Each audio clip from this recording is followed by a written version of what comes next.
This is exciting because I have to talk about Lady Gaga and Britney Spears and Justin Timberlake all day, and not a whole lot of times I get to hang out with people who I actually care about. This wedding's horse patoot. Live in studio now, I got Josh Harris. I think you guys all know him from Deadliest Catch. What's going down? And you brought a homie? Oh, I brought Moped Dave, dude. One of my best buddies of all call him time. Moped Dave. Don't ask me why. They just call me Moped. On a good night, he's Vespa Dave, but it's a weird story. It's very short, but you're one of these guys I'd want to hang out with when we watch The Deadliest Catch. I think it's clear that you guys are like the crew of people that we would love to have 10 beers with, not Well, you know what? My name's Josh, and I like to party. And that's why I'm like, I know if you haven't watched the news the past 6 months, you see my brother likes to party too. He's kind of on retirement from it, but we're working through it. Well, I'll tell you what, man. I'm glad to see a big smile on your face. Of course, last couple episodes I think I saw of Deadliest Catch, it was far from that. You seemed a million different things, including you have a look on your face like you're the new man of the family. Is that life for you right now, Josh? Right now, as of Wednesday, we found out the boat will be back in action,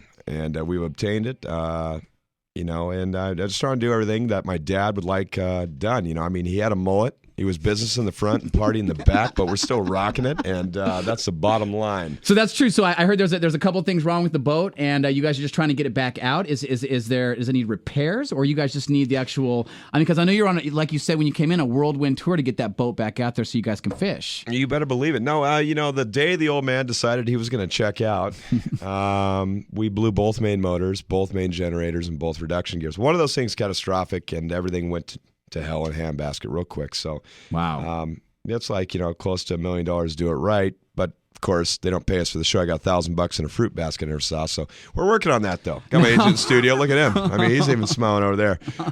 It's time to pay the man, pay the piper, and they're going to help us fix it. They're helping us obtain the boat. So we're going to go out and do what we do, and that's what we do. It's pretty crazy getting lots of hugs and lots of love, but it's the emotion that's coming at you is probably different than just, oh my God, I see you on TV. Yeah, it's some people just don't say it. They come up and give me a hug. At first, it was a little weird. Anybody that approaches you and just grabs a hold of you is kind of a weird feeling. Sure. Or when you're in the urinal and a guy tries to come up and shake your hand while you're taking a leak, it's also very weird. But can you give me 30 seconds? I'm going to go ahead and say that this city is ultimately amazing. I used to think it was a cesspool because a lot of people are fake here. Right. But I've met some new friends, and they've introduced me to some new things. Oh, I've good. seen some new places, and I really like it. I'm having a great time. Josh, a lot of hot chicks. you seem like the dude that would be introducing us to all kinds of really fun, interesting things. So that's great that you're being turned on. It's all about chaos and debauchery, it's all about shenanigans. Yeah, shenanigans are definitely at the top of my list.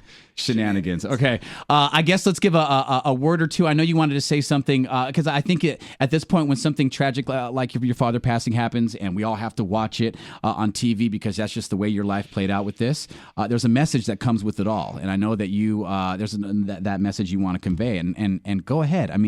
Quit smoking. Leave the tobacco at home. That's right. Right? They said 100% smoking was the cause of my father's death, so I've teamed up with InLife, and we're starting this new launch around the nation for fake cigarettes. They're the electronic ones, the e-cigarette. That's what you got right now? Yeah, that's right. I puff on this puppy right now, and I'll tell you right now, if you take more than 10 puffs, it'll grab by the boo-boo. It's pretty intense. Really? These things pack some heat. I'm trying not to swear. No, it's all good. Fuck. That's interesting. Wow. But they are safe alternative to smoking. Yeah, it's they actually extract tobacco. It's in all the foods and stuff we eat. They take it out of bell peppers, lettuce, and tomatoes, and then they put that stuff they stick in fog machines. Moped Dave smoking one right now. Try to get the camera on that. Hit that up. Does it smoke? It's vaporized. Got you. So it's nicotine. It's completely. There's 0 carcinogens. There's 4 chemicals as opposed to thousands.